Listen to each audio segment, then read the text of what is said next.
Hey guys, it's the Oscar here. So today we have some brand new information released on the 11th about the new Battle Pass Season 4.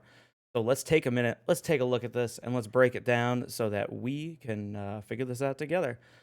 So it looks like this is most likely going to work similarly to the previous Battle Passes. However, there are some new things added with the new three progressive styles instead of one, and we'll be able to compete for tokens and some rare tier 9 vehicles. So, what is all that about? Let's take a look at it. So, it looks like the event is going to start Monday, March 15th at 700 Eastern time. That's my time zone. And it's going to go all the way until Tuesday, June 15th. So, looking through, we're going to go over the event summary. So, Battle Pass Season 4 will consist of 3 chapters, each comprising of 50 stages. So that's pretty much the same, except that that's now going to be offered in 3 separate installments, most likely throughout the year. Don't have dates on each, and if they're all together or if they'll be separate, released in stages that they can do later on. So you're going to be able to get points in random battles in tier 6 through 10 vehicles, ranked battles in tier 10 vehicles, and Steel Hunter. This is a nice change of pace because you're able to get it in Steel Hunter mode, which would help a lot of people out and actually give a little bit more enjoyment to playing through those modes. So it's kind of nice. That's a nice change of pace. The perform your best to earn battle points. That's the same as before. You're going to earn battle points based off of how well you do in the battle, how high your base XP is going to vary how many points you get at the end of the battle. Battle Pass core vehicles have special rules for obtaining Battle Pass points. That's kind of the same thing with the last couple Battle Passes.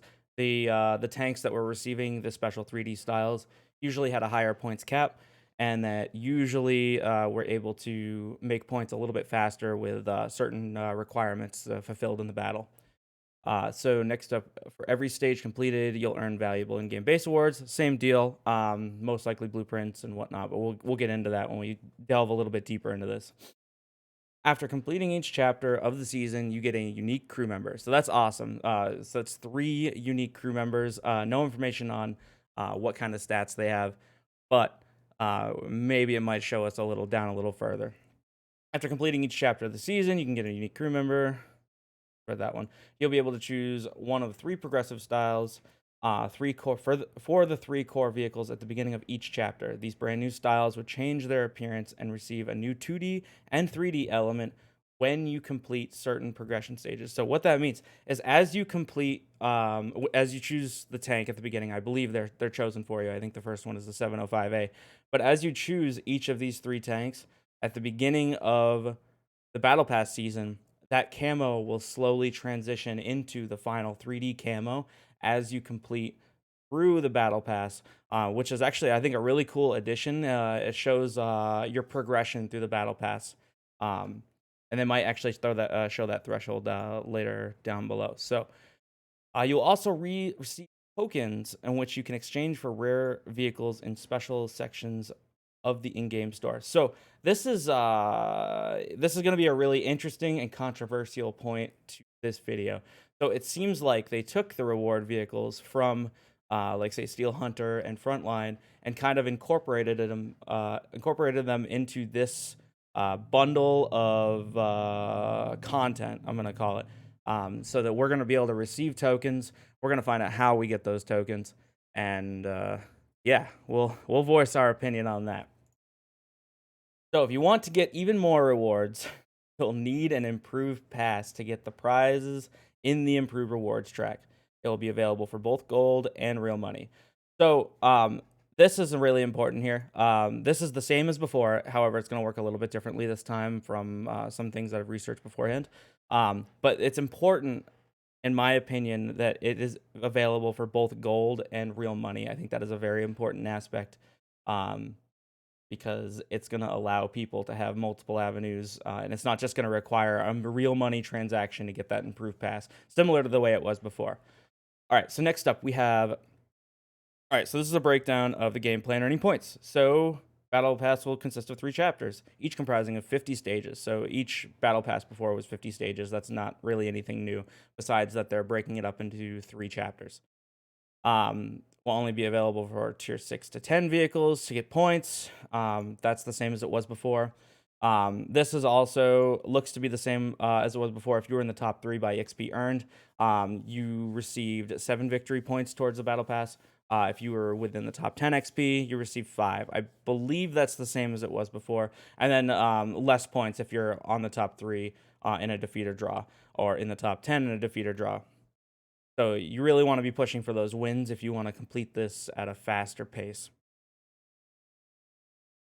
So it looks like this will be new. So this is showing that people will not only earn points in the regular battles, but they'll also receive points in Steel Hunter based what kind of game mode they're playing, whether they're playing solo player or Hunter Platoon, and the position that they end in, up to 20 points, which is pretty considerable. I mean, it was, in my opinion, pretty easy to get within like the top 7 vehicles. So it might not be a bad alternative when that game mode is available to grind some points for your battle pass.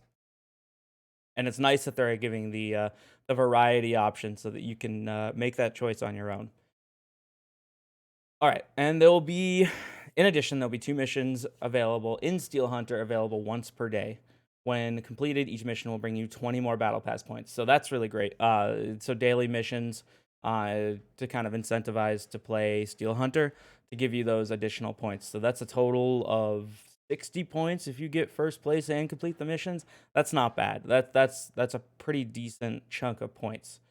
And that it also won't go towards your vehicle cap either. The Steel Hunter vehicles have no limit on the amount of points that they can receive. Okay, so moving on. So progression point limit. So this is exactly what I was just talking about. So each individual vehicle has a point limit. This is not a point limit for based off of an overall tier, but this is each individual vehicle within that tier, and it works the same way as it did in the previous battle passes. So let's say you have a Super Pershing and you have a Centurion Action 10. Both of those tanks are tier 8, and they will both be able to receive a maximum of 400 points. Once they hit that cap of 400 points, they'll be able to then gain an additional 25 points for hitting that cap. And that goes for each of these vehicles, the core vehicles being the 3 vehicles chosen for this battle pass to show just to get that little bit of accelerated extra for playing those new vehicles with the new skin. So as you can see, there's a cap of 1,000 with a bonus points. But I mean, if you're trying to maximize bonus points, I think most likely tier 8s and tier 7s are probably going to be the best for grinding the points, only because they have a lower point limit. And if you have a bunch of those vehicles, you're actually going to get this a lot faster than you say at the 1,000 points or the 700 points for 35. I think this would probably be a much easier, better grind for tier 7s and 8s. Unless for some reason you particularly like playing 9s and 10s, and then by all means. So, the core vehicles for this battle pass, we have the Object 705A, the 121, and the T110E3. These vehicles, so the 705A will gain an additional point for pretty much every circumstance, whether it's a win or loss, you'll gain an additional point. Instead of 7, you're gaining 8. Instead of 5, you're gaining 6. Instead of 5, you're gaining 6, and instead of 3, you're gaining 4. So you will have an accelerated chance of getting points pretty much every single game you play in the 705A, as long as you're within the top 10 EXP earners. Let's take a look at the 121. So the 121 works a little differently. So if you're in the top XP earned, or top 3 XP earned on a win, you receive 9 points. So that's 2 more points. But it looks like if you are in the top 5, you gain 7 points, which is the same as the being in the top 3 in a normal tank. And then you gain 5 points for being in the top 10. So it looks like the 121 is otherwise the same, except it gains additional points for being in the top 3, and it gains the same amount of points as being in the top 3 before, but being in the top 5. So you'll gain, as long as you play consistently well, you'll gain points faster. You just want to be within those top 5 XP earners consistently in the 1-2-1. But otherwise it would receive points. If you were within the top 10, it would receive points just as fast as any other vehicle would. The T110E3. So if you play the T110E3, you get 10 points for victory being within the top 3, and you get 5 points for being within the top 10 XP. So it looks like they just flat out gave the E3 additional 3 points on a victory if you're within the top 3. So if you feel you can consistently be within the top 3 on your team, the T110E3 is going to grab those points faster, and that is for both the victory side and the defeat draw side. So this is a nice little calculator Wargaming has right on their website that you can put the amount of medium tanks or the amount of each tier that you have, and it will tell you exactly how many points you can get with the tanks that you have, so that you can work towards that goal. Let's say I have a total of 54 tier 10 tanks. I'm obviously going to be right down the list there. So I have plenty of tanks to do this. I recommend taking a look at it, put in the number of tanks you have, and if for some reason you need more tanks, this thing will let you know how many points you can get, and then maybe you could pick up a few tech tree favorites that you had that have been collecting dust and start grinding some points on those. So next up, we're gonna look at the skins. So first off, we have the 705 skin. I think the skin looks really awesome. The only part that I dislike about this skin is the tracks. And the tracks have a really weird extension on the side of them.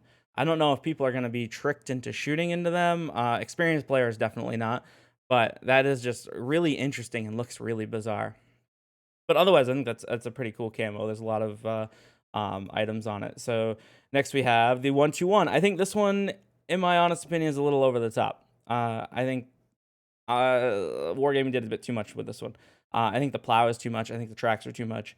They could have just left the tank as it is, without the tracks, without the plow, and I think it would look awesome. It would look like a great 3D skin. And let's look at the T110E3. So we have the Bear T110E3, and then the Skin T110E3. I think this looks great also, but once again, I'm still sticking with the same thing of if the tracks weren't like how they are, I feel like I'd like the skin a bit more. But actually, one noticeable thing with this one, and of course, experienced players are going to already know this, but look at the engine deck of the E3. Look at all of that clutter around the engine deck. I think that's actually, for new players, going to make the engine deck's silhouette pretty hard to hit if you're not accounting for all that clutter. If you know the tank model, you're not going to have any trouble throwing shots right into that. But it's just one of those little things. It's like the netting over the M48 Patton 3D skin. It's like kind of conceals the weak points a little bit. I don't think it'll be a huge game changer, but it could affect some new players. So moving on, we have 3 unique crew members, 1 for each season. I'm not even going to try and pronounce the names because it's probably going to be wrong, but I believe Vasily here is going to be the first one. Yes, Chapter 1 will be Vasily, and then George will be the second, George will be the third. And wow, would they order like that? That's so weird. Chen Ling will be Chapter 2. And so each crew member has a Brothers in Arms as a 0 perk and enough XP to train 2 more skills or perks.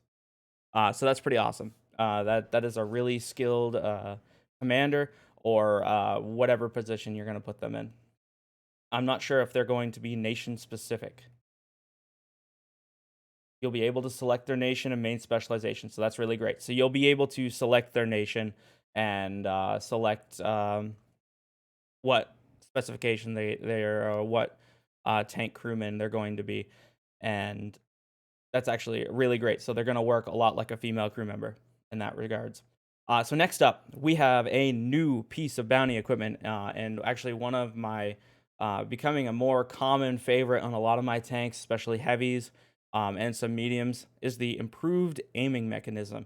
So we're going to have options of a bounty improved aiming mechanism. And I'm actually really excited about this. It's going to be really great on tanks like the FE4005. or heavy tanks like the E100 that could use that big boost in their actual aiming. It'll make hitting weak points on heavies easier and brawling. It'll make just generally landing those shots on weak points a lot easier.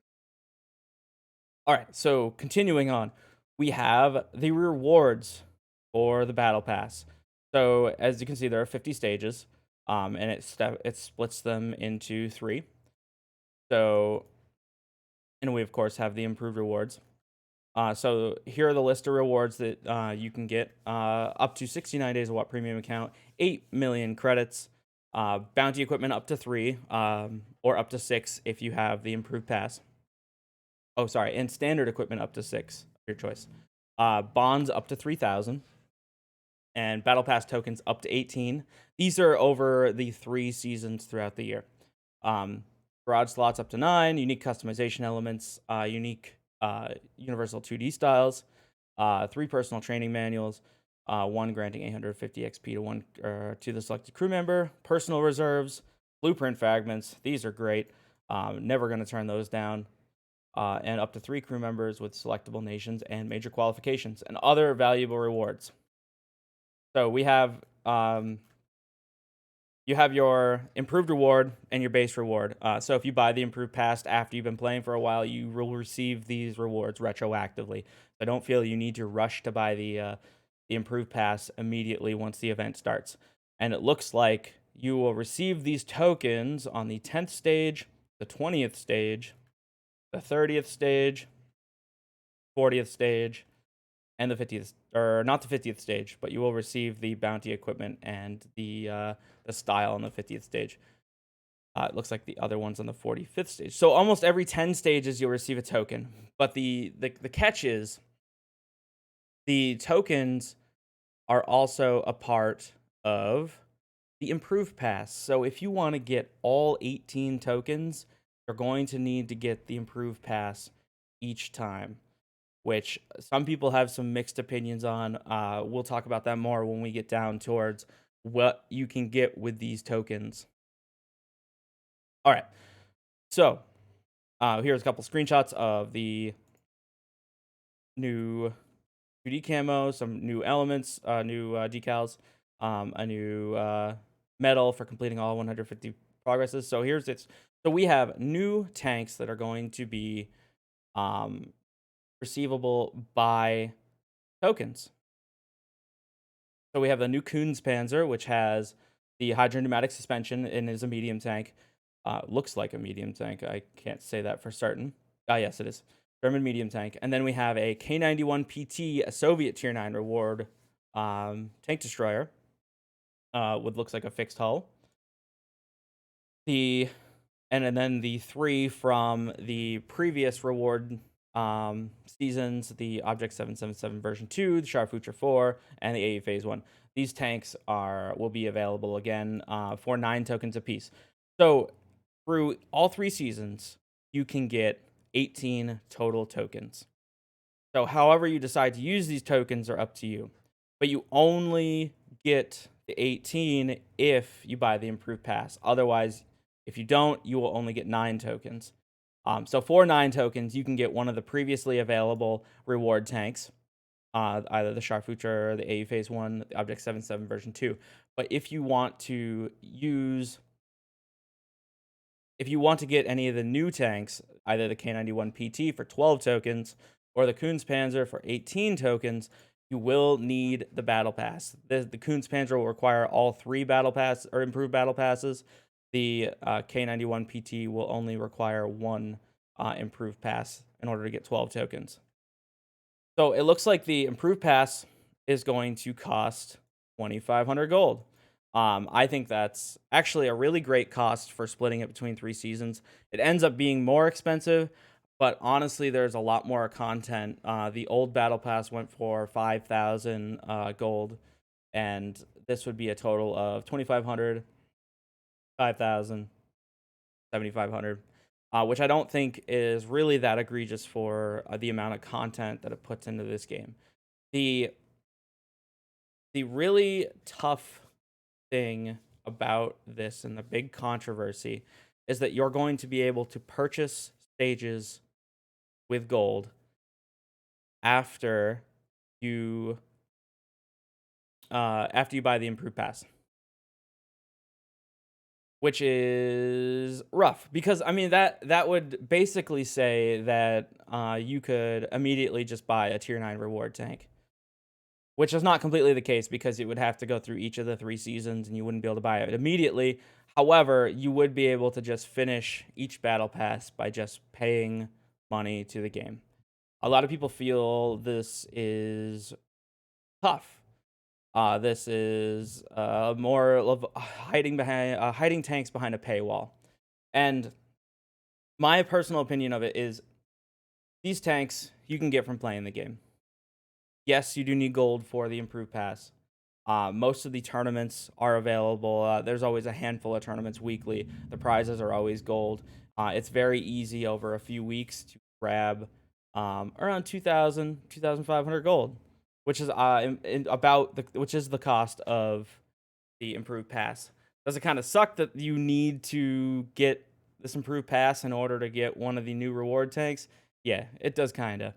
Um, I'm not really a huge fan of that in regard, but the thing that I'm even less a fan of is being able to purchase these stages. Because previously, you were able to purchase 20 stages, and that was the absolute cap. The rest you had to grind by playing the game and to get those rewards. And this just kind of I think the big reason people are upset about this is because it kind of invalidates the work that people put in to get these reward tanks. It just seems like, well, why would I put in this work when I could just buy it? But um, I do also understand the other side of it, that allowing these to be purchasable lets people who can't commit all of the time that they have to World of Tanks to be able to get these reward tanks, even if they couldn't spend all of that time grinding it out. So that being said, it's kind of a two-sider. Um, I kind of wish they would just cap it at a certain amount that you won't be able to purchase anymore after that. Uh, but we'll kind of see how it goes when it comes out. All right. So I wanted to read into this a little bit. So you can also purchase the improved pass as part of 2 special bundles with real money at a lower cost than purchasing it for gold. So they are giving an option that you can purchase the battle pass cheaper using real money than with gold. The improved battle pass. One of the bundles available also includes a gold allowance for 30 days, which is kind of neat. Depending on the amount it costs and how much gold you actually get. For 30 days after purchasing the bundle, you will receive 250 gold daily just by logging into the game client and playing a battle. Please note that you will not receive your daily gold for days on which you do not log in and have a battle played. So for this, if you were to purchase this, you will have to log in and play a battle every single day to make it worth your while. If you're already doing this, cool. If not, it kind of depends on how much it is. I don't have information on how much it is. So if you have the improved pass, you will also be able to purchase any number of progression stages so that you won't need to earn points. Now you can purchase stages at any time starting from the beginning of the battle pass, but only within the chapter for which the improved pass is purchased.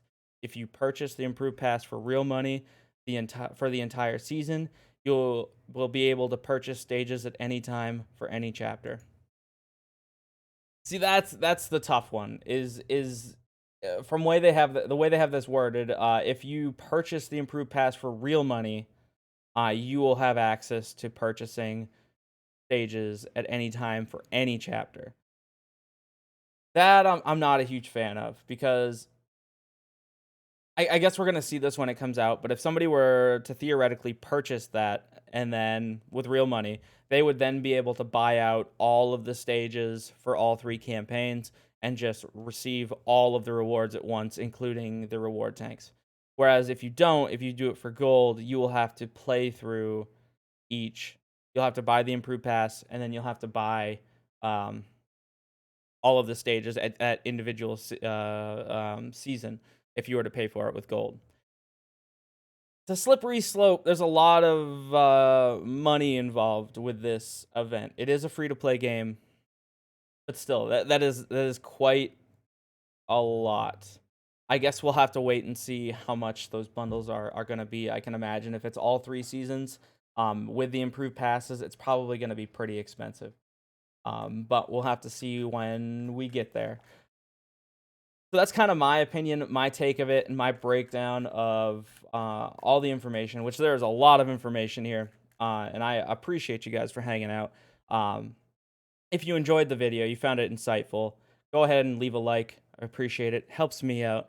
And we'll see how this goes. Maybe we can make this a regular thing. Catch you guys next time. Thanks for hanging out.